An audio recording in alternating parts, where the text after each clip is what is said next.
waxa loogu yeedhaa Shiambak. waxay ahayd bilo yaroon ka hor midka labaad lagu magacaabo Leatface markii uu saartay midda dhadiga lagu magacaabo Crux. waxay ka kooban yihiin 10 xubnood oo hoggaanka qoyska ah waxaanay feenanayaan wax kasta ay arkaan sida looga badbaadana way adag tahay waxaanay ka kooban yihiin 10 xubnood oo xoog badan. waa qaar dhistay wada shaqaynta ka dhaxaysa qoyska dhexdiisa. wada shaqaynta qoyska dhexdiisa iyo ugaarsiga iyo isku tiirsanaantu waa tukaameysa si jiritaanka noloshooda.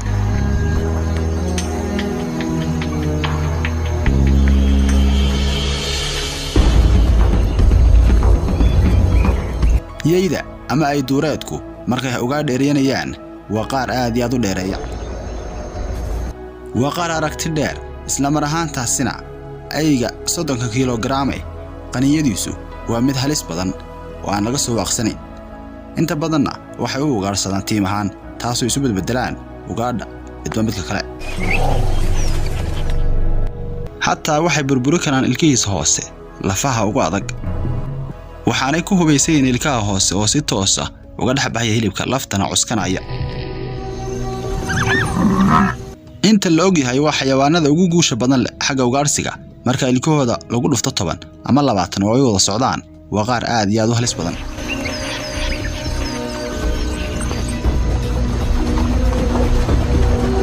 markay tiim ahaan u ugaarsanayaan macnaheedu waxay tahay inay dili karaan ugaadha waaweyn markastana ay guulaysan karaan. ma daalayaan oo way isu bedelayaan midba midka kale ayaa u bedelaya.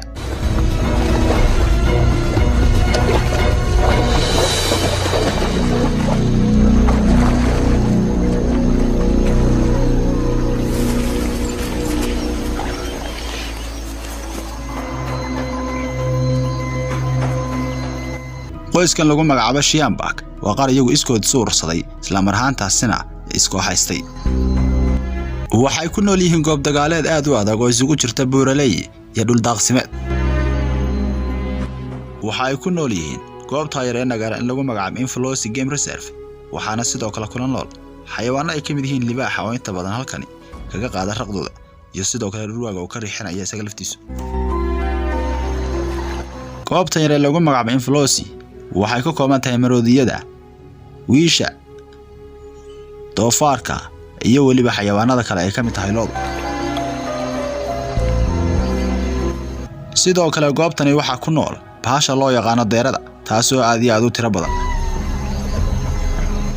ay duureedka ama yeydu waa mid ugu badan ay ugaarsadaan.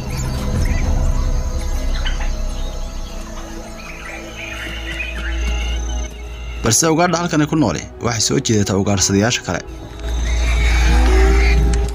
waraabaha iyo sidoo kale bahalka loo yaqaano libaaxa.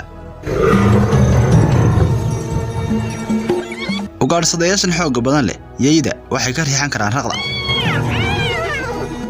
balse mararka qaar waxa isku qabtaan cuntada wax ka weyn. waxay ugaarsanayaan dhalaha yeyda. dhalaha bahalaha loo yaqaan yeyda inta badan 30% waxa laayay libaaxa inta yareer yihiin.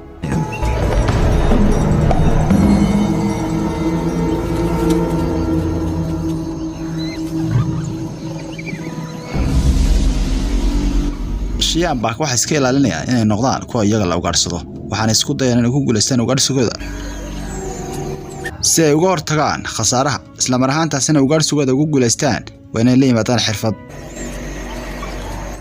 bahalka loo yaqaan yeygu waa mid xirfadiisu sareyso xagga ugaarsiga waxaan u adeegsadaa 3 xab inay eriyaan iyo inay isku hareereeyaan iyo inay dhaxda gashadaan oo sidaasi ku qabtaan. xirfad kaste waxay adeegsadaan markay ku haboon tahay halkaas ay ku qabtaan ugaadhay doonay. kuwa yaryari haatan way koreen. Leatface iyo Roxy waxay sii qoodin doonaan muddo 9 bilood oo soo socota. hal bil ayay jiraan waxaana bilaabeen inay cunaan hilibka darayga. waxa lagu soo dhaweynayaa meel halisteedu badan tahay oo ay ku nool yihiin 5,000 oo noocooda ah oo ku nool qaaradda Afrika oo dhan. yey duureedku waa mid yar.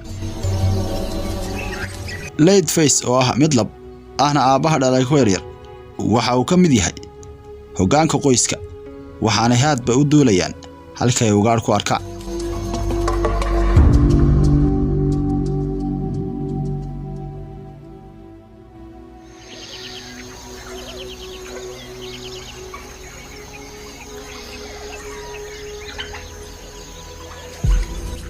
waxa u bariyay waagi waxaanay u diyaar garoomayaan inay ugaadhsi tagaan maanta. inta badan yey duureedku waa xayawaanada aan sal lahayn balse ku yaryar godka ayay ku sii baaqi ahaanayaan waxaana u caadaan inay habeen kasta ku soo hoydaan godkooda tiimkani. kuwa yaryar kaligood ma ahaan karaan.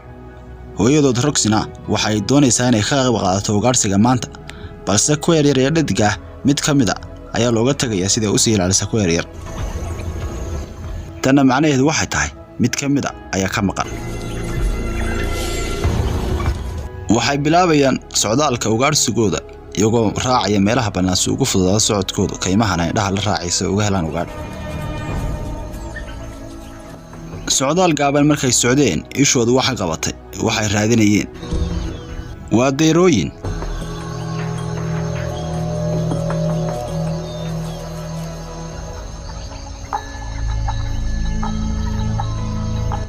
deerooyinkani kama warqabaan haatan yeyda kulaalaya. isagoo aamusan oo degdegaya ayuu xagga kale ka wareegay mid ka mid ah. yeydani uma ugaadhsadaan sida libaaxa oo kale. way eryanayaan iyagoon isqarinahayn. waxay kaga duwan yihiin libaaxa iyagu ma dhuntaan waxaana isu bedelaan ereydka ugaadha. Leatface waxa ku jira dhaxda waxaanu ku dhawaanayaa ugaadha halka Roxy ay koonaha kale ka soo weerarayso iyadoo ka soo galaysa xagga wadada. ujeedaduna waxay tahay in mid ka mid ah ugaadha dhaxda la soo galo iyagoo inta kale yeeduna eriyay midaasi.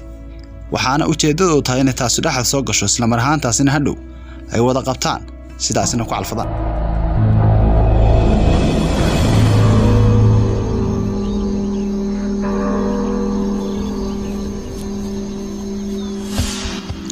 midba waxa uu bartay body language-ka midka kale iyo dhaqaaq uu sameeynayo. kolka Leatface madaxa gundhinayo weerarkana bilaabaya waxay fahmayaan in ciyaartu haatan bilow tahay.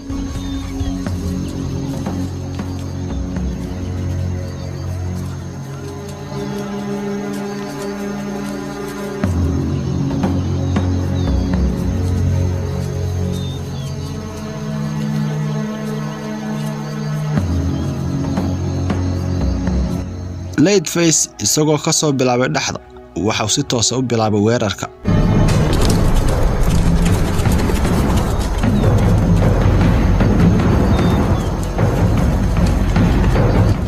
waa mid aad u dheeraysa deeradu waxaanay ku dhawaadeen mid lab oo ilaa 3 mitir isu jira. yeydu waxay u bedelayaan mid balse haatan kumay dhawaanin inay dilaan mid kaliyata.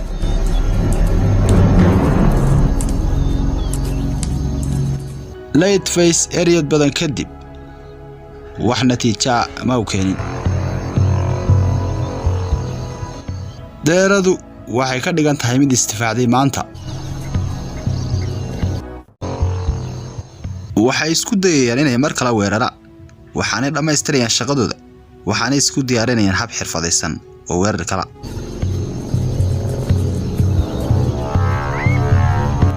feejignaanta deeradu waxa uu sahlayay inay daaqdo iyadoo feejignaan badan muujinaysa.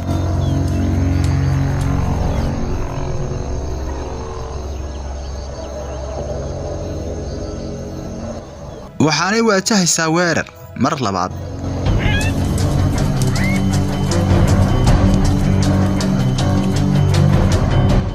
markan yeydu khidadooda way bedesheen waxaanay si toos ah u waajahayaan inay eriyadaan mid yar oo ka mid ah deerooyinka.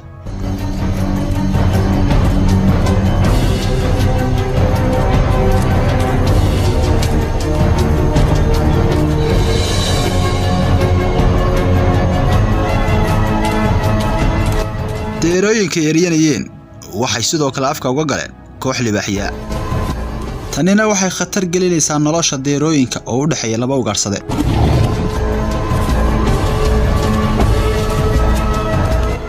Roxy oo ahayd mid la dhadig waxay aad ugu dhawaatay inay qabato deerada balse ma aysan dhicin.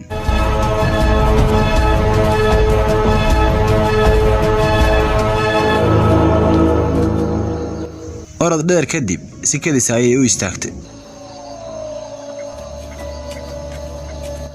yeydu ma aha qaar looga bartay guul darrada, balse maanta way waajaheen deerada oo feejigan awgeed. waxay dib ugu noqonayaan godkoodii waxaanay waajahayaan wadadii ka soo galay. ugaarsiga maantu ma uusan farxad gelinin. xaaladda adag ugaarsadaha iyo la ugaarsadaha u dhaxaysa waxay ka dhigaysaa noloshani mid gadgadoonkeedu badan yahay. waxay isweydiinayaan maxaa ka qaldanaa ugaarsigeena maanta, balse su'aasha dhabta ah waxay tahay maxay ku saacsaneen maanta deeradu ay kaga badbaaday ayda.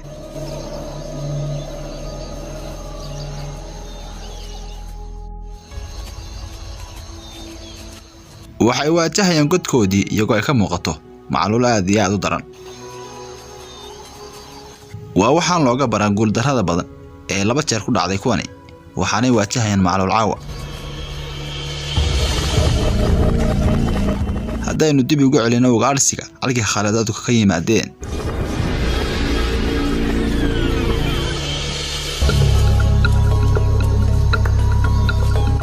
jawaabtu waxay ka soo baxaysaa feejignaanta ay muujisay baasha loo yaqaan deerada.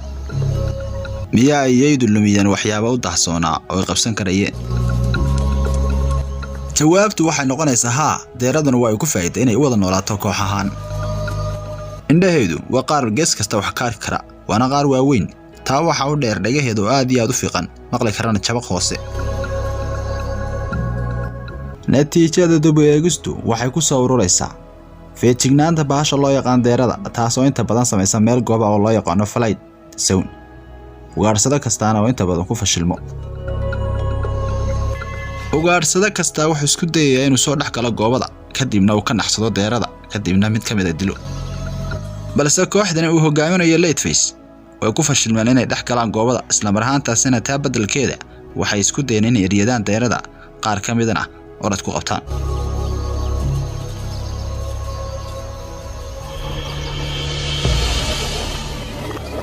baaritaan yar kadib waxaynu ogaanay guul darradu inay qayb ka tahay degdegan uu qayb ka yahay guul darrada lafteeda.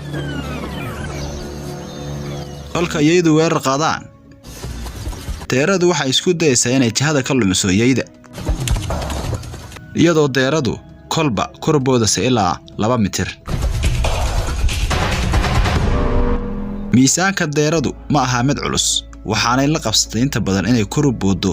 tanna waxay u sahlaysaa inay ku dhacdo meel aad iyo aad u fog, taasoo ilaa 2 mitir lagu qiyaasi karo.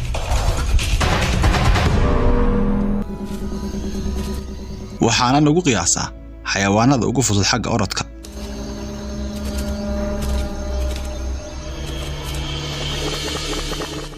waxaanay adeegsan kartaa xirfado badan oo ay ku badbaadi karto.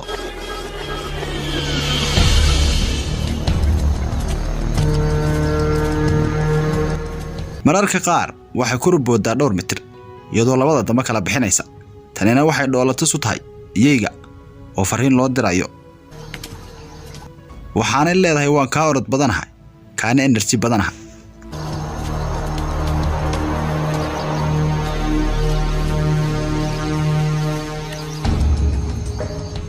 orodku waxa uu anfacayaa deerooyinka xoogga badan leh, balse kuwa daciifka mararka qaar waa u hodaya. deerooyinka badankoodu waa qaar xoog badan, isla mar ahaantaasina jiyaal ka soo doogay wax orad lagu qaban karayaana haatan kuma jiraan oo ay yar yihiin. feejignaan la'aanta deeradu waxa macquul ah inay ka caawiso yeyda inay maanta guuleystaan, maadaama deeradu isku halaynayso oo kaliya cagaheeda. maanta way isferaaranayaan yeydu, waxaanay beddelayaan taatikada iyo habka. mar kale ayay weerareen mawjadii labaadna haatan ayaa waqtigeeda la jooga.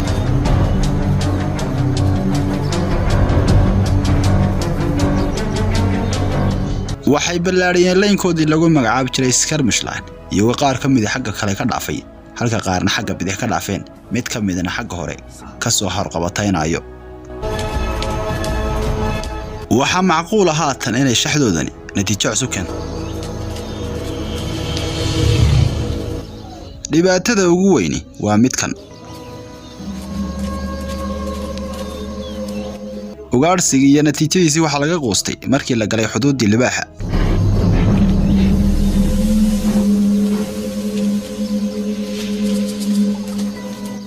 waxay natiijadu luntay markii la isula galay bisadaha waaweyn waxaanay aydii isaga noqdeen dub iyagoo ka quustay midaasi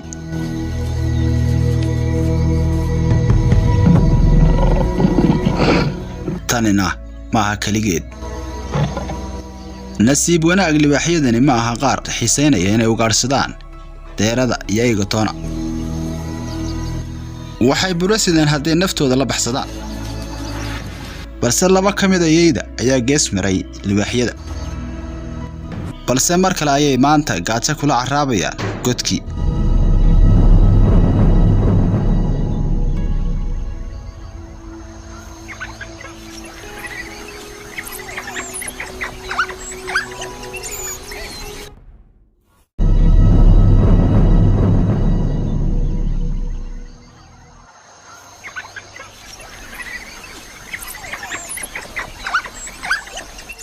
waxay ku soo noqdeen godkii waxaana halkan ku sugan dhalihi oo aad u gaajoonaya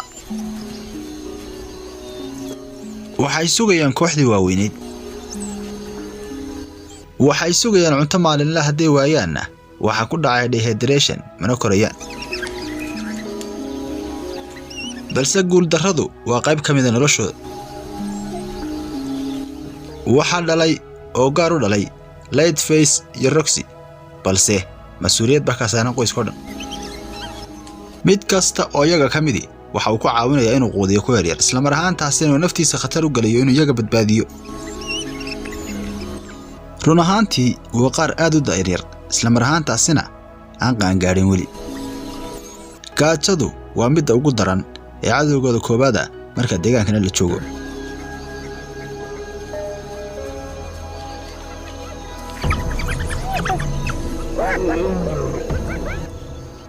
khatar badan ayaa halkan ka jirta balse ma aha libaaxyadii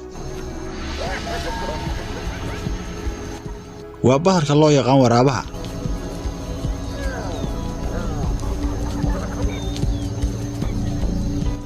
ujeedadiisu way caddahay waxaan u doonayaa intuu eryada kuwa waaweyn inuu kala hadho ku yaryar xabad ka mid ah isla mar ahaantaasina uu maanta ku gaajo baxo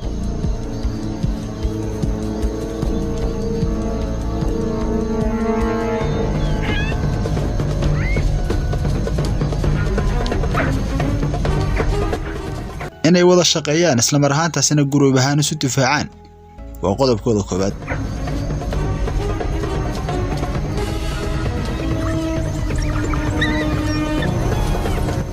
waxa soo weeraray laba dhulwa waxaanay garanayaan inaan iska celinahayn tobaniyay waanay baxsanayaan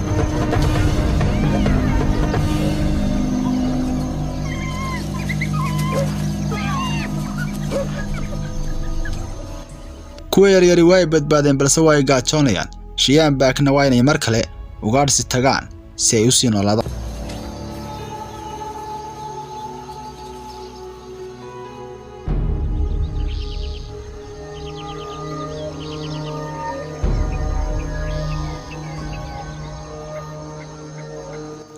waa arooryo kale balse waxaa jirta gaajo ba'an waxaana loo diyaar garoobay ugaadhsi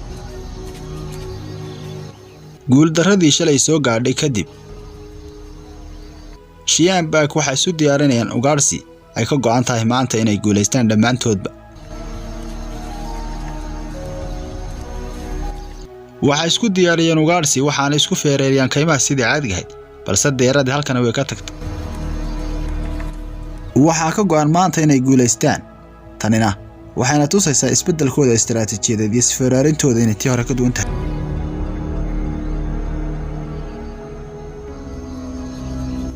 waxay ku daadegayaan dhul hoose oo kaba fogeyn godkooda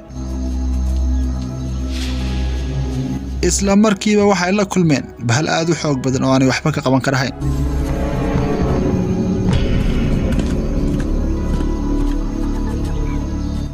dabeecad ahaan waa mid aad u dabeecad xun waa wiisha isla mar ahaantaasina jirkeedu waa mid aad iyo aad u xoogan waxaana lagu qiyaasaa 2 sentimitir maqaarkeeda sare waxaanay u muuqataa middan inay waqtigooda ka luminayso waxaa ka muuqda dhaawacyo sare wiishani kuwaasoo loo nisbeyn karo inuu geystay bahalka loo yaqaan libaaxu ama dulinka deegaanka ku nool yeyda waxay isu sawirtay inay ka jilicsan tahay meelaha dhaawaca. jawaabta degdega ee bixinayso waxay dhibaato ku tahay yeyda, waxaanay door bidi lahaayeen yeydu inay ka cararto eryada, balse wiishu kuma jirto xayawaanada dheereeya.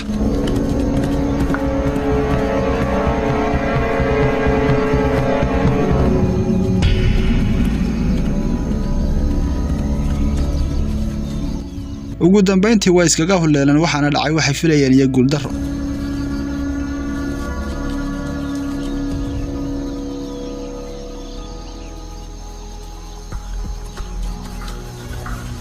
midka labaad lagu magacaabo Leatface wuxuu bartii ka sii wadayaa weerarka, waxaana waajahayaa kaymaha adag. soo ma jeesanayaan oo deegaan buu bedelayaa, ugaadh buu bedelaysa. guud ahaan waxay bedeleen khidadooda ugaadhsiga.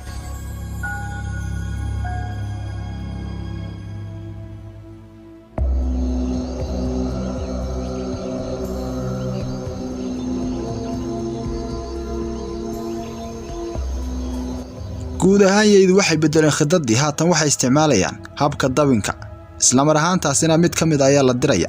marka uu soo arko ugaadh meel joogtana dib ayuu fariin ka soo diraya.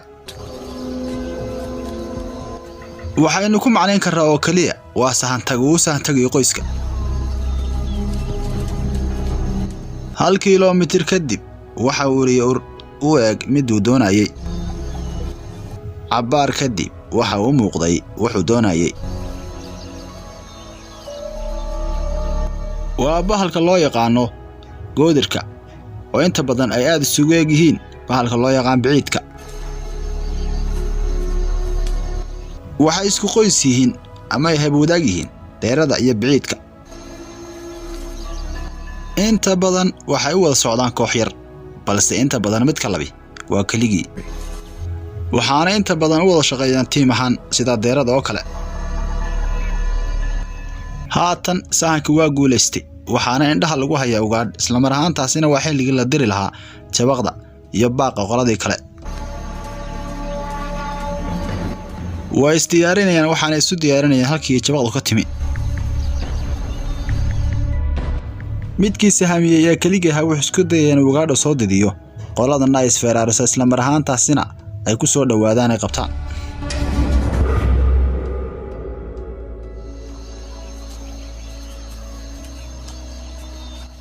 waxa uu dhukusaya ugaadha isagoo ku sii dhawaanaya marka ka dambaysa si uu u didiyo. waa daanyeerkaas oo inta badan laga helo fikta geedaha sare.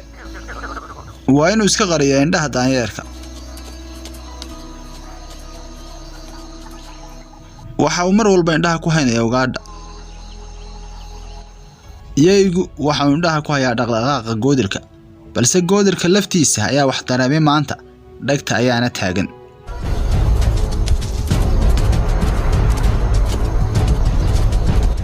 waxa uu istaagay position qaldataana waxa uu sababa daanyeerka. goodirku waxa uu diday xagga kaynta. maadaama uu position qaldan istaagay yeygu, waxa meeshii ka yimi fashil, waxaan u cararay goodirku meel aan filahayn oo xorriyad siinaysa. cabaar kadib goodirku waxa uu soo aqoonsaday inuu ka baxsaday, balse yeydu maaha qaar sidaasi ku hadhaaya. waxay reform ku sameeyeen oo ka dhigan hal unit dhammaan tiimka, waxaanay isu barbariyeen xagga bidix.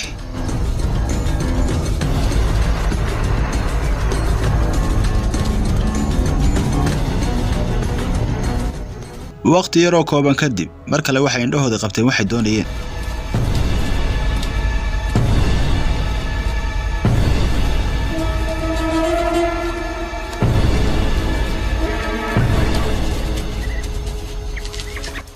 waa ay guuleysteen.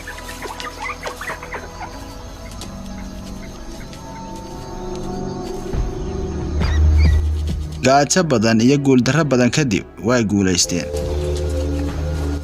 qaacidadii maanta isticmaaleen iyo natiijadii kala kulmeen waa mid la mahadiyey.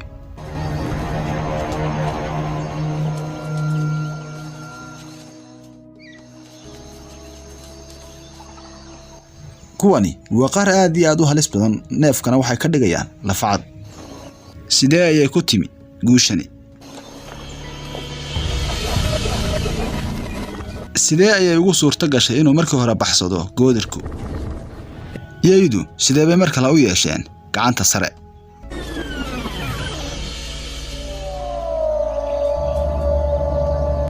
kolkii hore midka kaliya waxa uu door biday inuu ku dhawaado isla markaana soo yiri tiimkuna waxay fariin ka sugayeen waxa ugu dhawaaday aad midka kaliya ah ee labi balse dhibaatada ugu weyn waxay kaga timid daanyeerka oo isagu jawaab bixiyay isla mar ahaantaasina wax dareensiiyay bahalka loo yaqaano goodirka dib baan uga soo noqday goodirka markuu arkay in la dareemay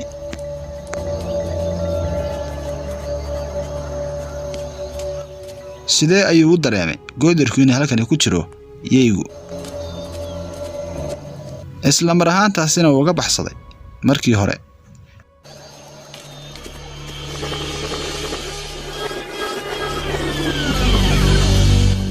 wuxuu caawimo ka helay saaxiibkii oo daanyeerkan inta badan waxa uu nool yahay koox ahaan marka uu geedka u baxo awciyo wuxuu uga digayaa qoyskiisa intii kale oo ah iyagu daanyeerada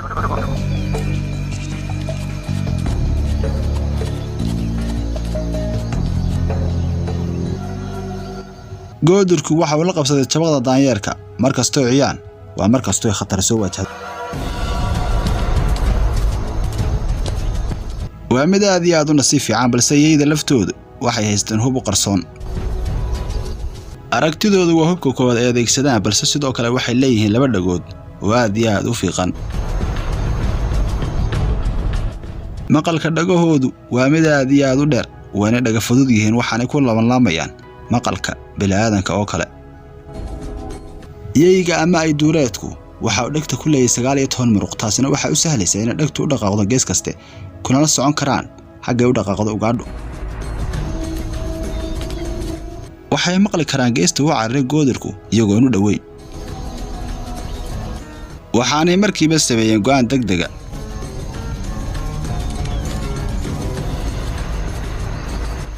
isla markiiba laba kamid waxa u dhaqaaqan xagga bidix iyagoo jabaqda dhageysanaya kuwa kale laftoodu waxay qarsanayeen luqad jireedka labadaas kadibna way raaceen waxa isku ballaadhayeen xagga bidix siday ula soo noqdaan shaxdoodii hore sida shabaga oo kale waxaana shabaqa ku soo dhacday ugaadhi la soo oriyay oo aan iska filahayn khibradda koox ugaarsiyeedka ayaa bartay inay markaba bedelaan shaxdooda isla mar ahaantaasina isballaadhiyaan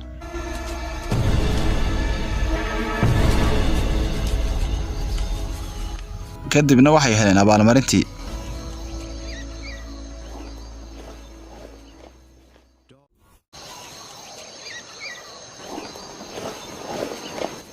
inta badan yeydu si degdeg ah ayay u dilaan xayawaanka inta badan yeydu si ka duwan ugaarsadayaasha kale markaba waxay lafa u bedelaan xayawaanka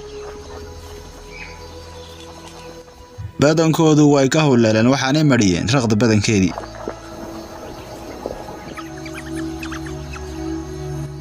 way mariyeen raqda badankeedii waxaana iska ilaalinayaan xayawaanada kale balse waxa soo noqday waraabihii oo isu soo baahaystay tiro badan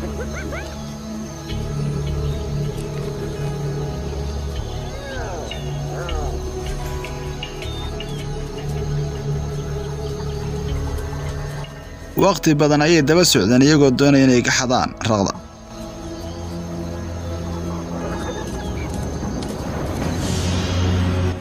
waxay isku dayayaan inay iska difaacaan balse tani maanta macquul ma aha afar kasta oo ka mid ah yeydu waxay iska celin karaan hal waraabuhu waa mid xariifa oo adkaysi badan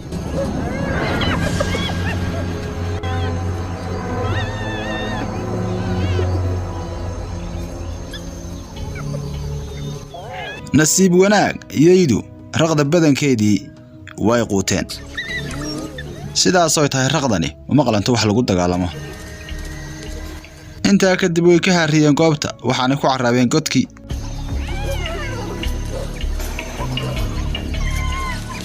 wada shaqaynta kooxdu waxay caawinaysaa kuwa dhaawaca isla mar ahaantaasina waxa cunto ugu filan raqda oo laga xigin wada shaqayntu tiimka dhexdiisa kuwa dhaawaca waxa u tahay wax walba balse kooxda ayaa daryeelaysa oo quudinaysa ilaa intay ka bogsanayso. iyaga dhexdoodu waa qaar isu naxariis badan.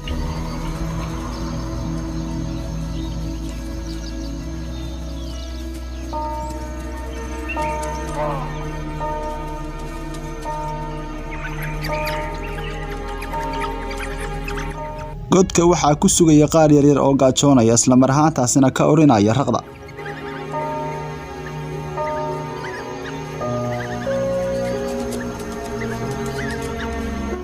waxay afka la hoos yaacayaan kuwa qaangaarka ku yaryar waxaanay u soo celinayaan mid ay dheefshideen maanta. waxay afka uga soo celinayaan hilbahay soo cuneen kuwaasoo calooshooda tagay isla mar ahaantaasina aad u jilicsan. sidoo kalena ku yaryar way cunayaan.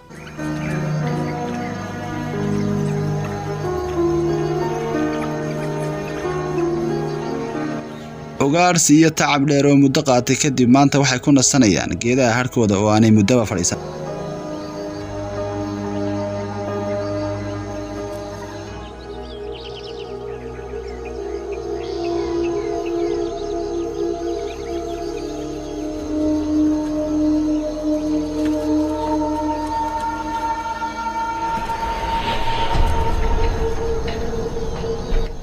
muddo dheer oo ugaarsi ku jiraan kadib uulaydu waxay qaadanayaan xogaa nasasho. balse meelaan kaba fogeyn oo jaarkooda waxaa timid deeradii oo ka tiro badan intii hore isna soo urursatay. midda dhaawaca oo daba joogta kooxda xataa maanta hunguri baa galay ugaarsiyeed. waxay ka huleeleen guriga waxaanay kaga tagay ku yaryaraa waxaanay isku raaceen 8 xubnood iyagoo waajahaya deerada. guusha maantu waa mid aad u muhiima. feejignaanta deerada iyo ka fiirsiga uulayda ama yeydu waa iswaafaqayaan. maanta waxay joogaan dhul furan oo wax fiican ka arki karaan. isla markaana gees kasta waxbay ka arki kartaa waana u carari kartaa indhahona way qabanayaan wax walba. dhulka oo bannaan awgii waxay ku qasbeen inay bedelaan istiraatiijiyad ay ku ugaarsanayaan isla mar ahaantaasina ay adeegsadaan hab kale oo cusub.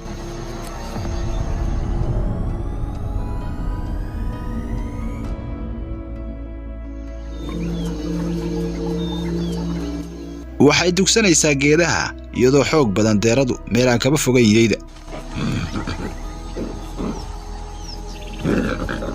waxa la jooga xilliga qooqayeen.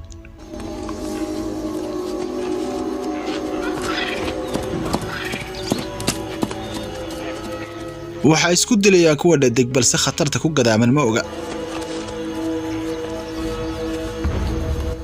waxay ku mashquulsan yihiin loolan iyaga dhexdooda ah. geesaheedu waa qaar aad u afdhuuban oo halis badan balse waxaa ka difaacaya maqaarka madaxooda oo aad u adag. Victor Master waa mid aad u feejigan waxaanu ka ilaashanayaa kuwa dhadig kuwa kale ee lab.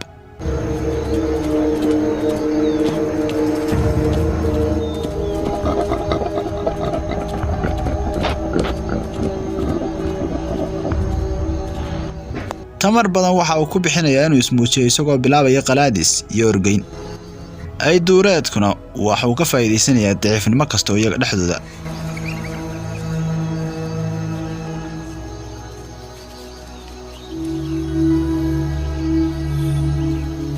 Leatface oo hoggaanka qoysku waxa uu raadinayaa Janice uu si fudud uga soo weeraro docda. kaymaha qarada adag ee qaarada Afrika maaha qaar si fudud noloshoodu tahay waana halgan.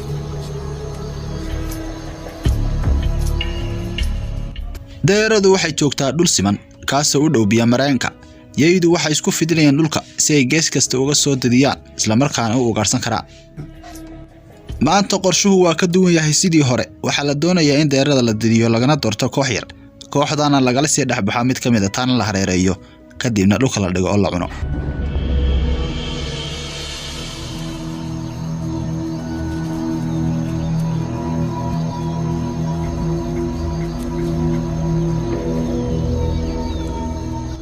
guushu waxay u baahan tahay diyaar garow, samir, wada shaqayn iyo waqtiga ugu saxsan oo lagu qabto. si tartiiba ayay u bilaabeen uulaydu way ku soo dhawaadeen waana u gabanayaan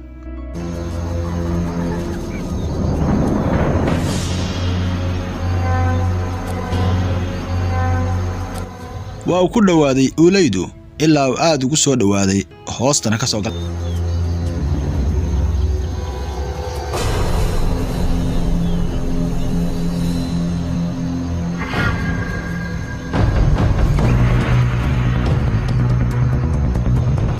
qorshahani waxa lagu magacaabaa The Judge ay duureedku waa u erayaa weli waxaanad moodaa inaanu weli u diyaar garoobin inuu qabto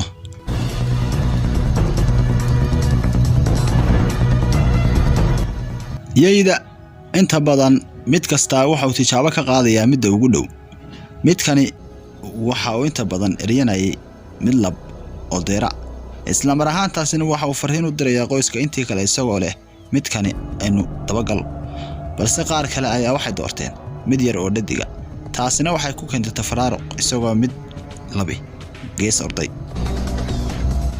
waxa eryatay Roxy haddana waxa uu bedelay midka lagu magacaabo Lightface inta badan ay duureedku saacadii waxa uu jari karaa 40 kiiloomitir waxaana inta badan dabagalaan hal mid oo isugu taga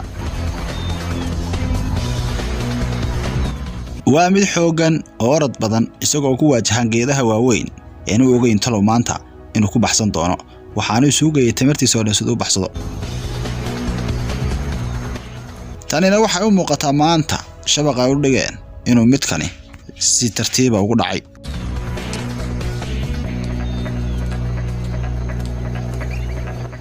waa sida ay doonayeen iyagu qaar ka faa'iideystay jaaniskooda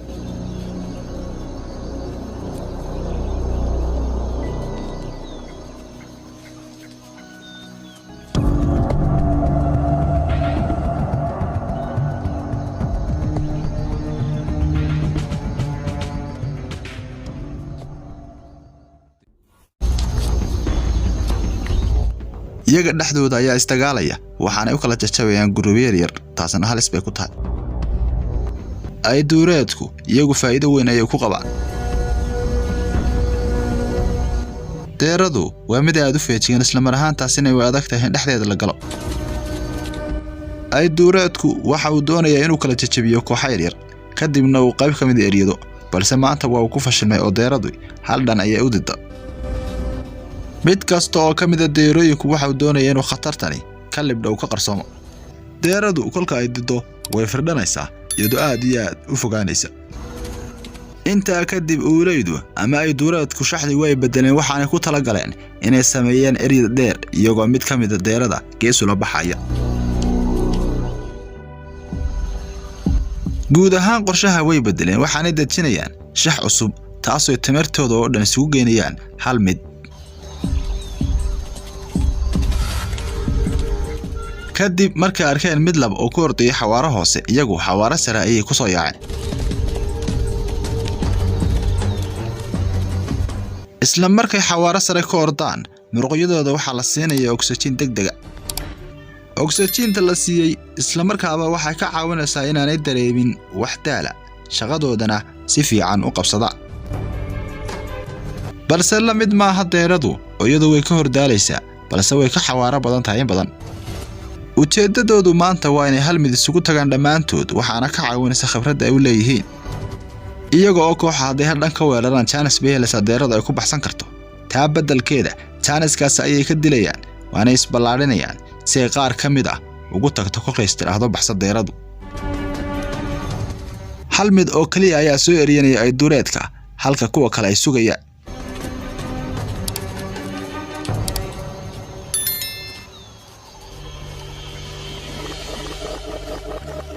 dhammaan ay duureedku waxay qorshahooda isugu geeyeen inay mid kaliya tagaaro la baxaan kaasina maanta ay ku tagaan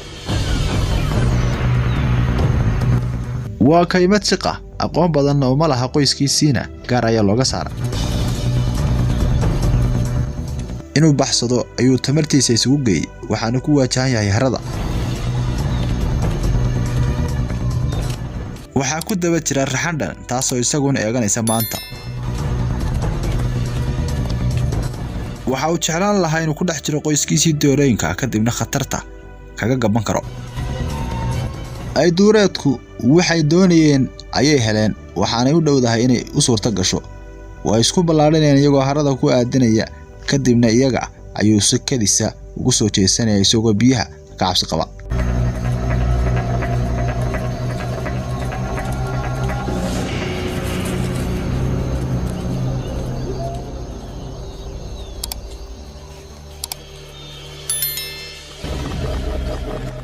balse deeradu inta badan waxay ku carartaa xawaare sare kana maanta wuxuu u muuqday mid gaabisa halkan su'aal baa ka taagan maxay tahay sababta uu yahay mid daciif ah oo gaabisa dib haddaynu ugu noqono filimka ugaarsigeena waxa la go'aamiyay intaanu bilaabanin ka hor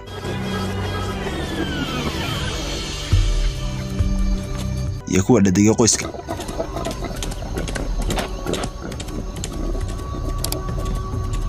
dadka kala caawinayo kuwa dhaawacayna faa'iidada ugu badan qaba hadafkoodii way gaadheen waxaanay ku qabteen meel aan ka fogeyn harada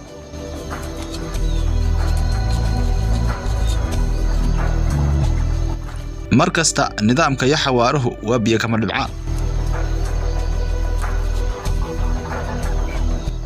markastana waxa ku lamaan kuwa loo yaqaan gorgorka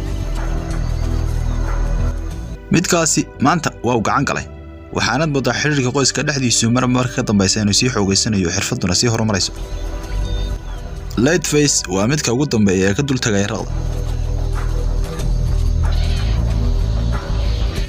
gorgorka ayaa haatan iskale